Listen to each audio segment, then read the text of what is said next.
মিয়ার বাজারে মেলাটি জমজমাট হয়ে উঠেছে, তার মাঝে কিন্তু মেলাটি বন্ধ করে দেওয়া হয়েছে। কি জন্য বন্ধ করে দেওয়া হয়েছে আজকের এই ভিডিওতে আপনাদেরকে জানাবো। তার আগে একটা কথা হলো, ভিডিওটি কেউ না টেনে দেখার জন্য অনুরোধ রইল। প্রিয় দর্শক, আসসালামু আলাইকুম। আশা করি সকলে ভালো আছেন, ইনশাল্লাহ আমি ভালো আছি। তো আমি আজকে চলে আসলাম চাঁদপুর জেলা কচুয়া মিয়ার বাজার আনিচাইল মেলার মাধ্যমে। এই মেলাটিতে কি কি আছে অবশ্যই আজকের এই ভিডিওতে আপনাদেরকে দেখাবো। এখানে আসলে আপনারা কি কি সুবিধা পাবেন বাচ্চাদের জন্য, সেটা নিয়ে আজকের ভিডিওতে আলোচনা করবো। তার মাঝে আপনাদেরকে দেখানোর জন্য চেষ্টা করবো। তো যারা এখনো ফেসবুক পেজ থেকে ফলো দেন, অবশ্যই ফেসবুক পেজ থেকে ফলো দিয়ে সাথে থাকবেন। তো এই মেলাটির নাম দেওয়া হয়েছে সস্তা আনন্দ বাজার মেলা। তো প্রিয় দর্শক, আমি আপনাদের একটা কথা বলে কি, যেহেতু এই মেলাটি প্রথম হারিচেলে মেলাটি বসানো হয়েছে, এই মেলাতে আসলে আপনাদের বাচ্চাদের জন্য কি কি সুবিধা পাইবেন অবশ্যই আপনারা ভিডিওর মাঝে দেখতে পারবেন। কারণ আমরা যদি বড় বড় বাণিজ্য মেলার মাধ্যমে যাই, তাহলে কিন্তু বাচ্চাদের জন্য অনেক টাকা খরচ করে কিন্তু বিনোদন দিতে হয়। এই মেলাতে টিকিট নাই, কোনো ফ্রি। আপনারা আসলে কিন্তু এই মেলাতে বিনা টিকিটে আপনারা ভিতরে প্রবেশ করতে পারবেন। তো আপনারা যদি বড় বাণিজ্য মেলার মাধ্যমে যান, তাহলে কিন্তু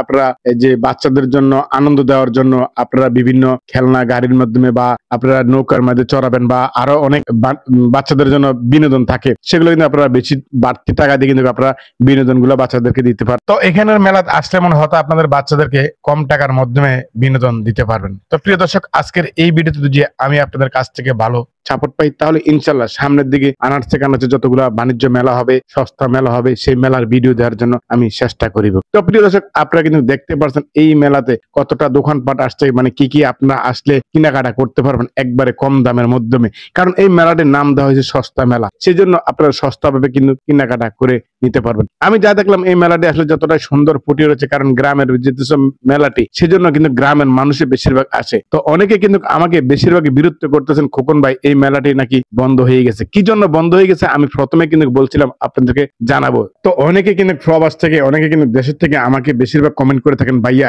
এই মেলাটি কয়দিন চলবে অবশ্যই জানাবেন। আমি কিন্তু আপনাদের অনেকের কিন্তু কমেন্টে উত্তর দিতে পারছি, আবার অনেকের কিন্তু আমি বলছি ভিডিওর মাধ্যমে। আপনারা সেই ভিডিও দেখে আসবেন, তাহলে অবশ্যই আপনারা ভিডিও দেখে বুঝতে পারবেন। তো এই মেলাটাই আসলে চারুকিনার দোকান পাটগুলা অনেকটাই সুন্দর করে ফুটে উঠেছে। কারণ যেমন এলাকার মা বোনেরা, এমন এলাকার যে ছোট ছোট ছেলে মেয়েরা আছে, তারা কিন্তু বেশিরভাগ এখানে বিনোদন নেওয়ার জন্য কিন্তু আসে। তো এই মেলাটি কি জন্য বন্ধ হয়ে গেছে আমি আপনাদেরকে বলে রাখি। এই মেলাটি মূলত বন্ধ হয়ে গেছে কিছু পারমিশন না নেওয়ার কারণে। কারণ একটা মেলা যদি বসাতে হয়, তাহলে কিন্তু উপরস্থল থেকে আপনার পারমিশন আনতে হবে। পারমিশনটা আনার পর দিয়ে কিন্তু আপনারা এই মেলাটি বসাতে পারবেন। ওনাদের কিছু ভুল থাকার কারণে কিন্তু আজকের এই মেলাটি বন্ধ হতে বাধ্য হয়েছে। তো পরবর্তীতে যে এই মেলাটি খুলে দেওয়া হয়, তাহলে অবশ্যই আপনাদেরকে ভিডিওর মাধ্যমে জানাবো। তো সামরিক সমস্যা থাকার কারণে এই মেলাটি আপাতত বন্ধ আছে। তো আপনারা আসলে বারবার আমাকে কমেন্ট করে কিন্তু বিরক্ত করতেছেন, এই মেলাটি কয়দিনের জন্য বন্ধ থাকবে বা কয়দিনের পরে চালু হবে। অবশ্যই আমি আপনাদেরকে পরবর্তী ভিডিওর মাঝে জানাবো। আশা করি আপনারা আমার কথাগুলো বুঝতে পারছেন। তো প্রিয় দর্শক, আজকের মতন ছিল ভিডিওটা এই পর্যন্ত। দেখা হবে পরবর্তী কোনো ভিডিওর মাঝে। ওকে,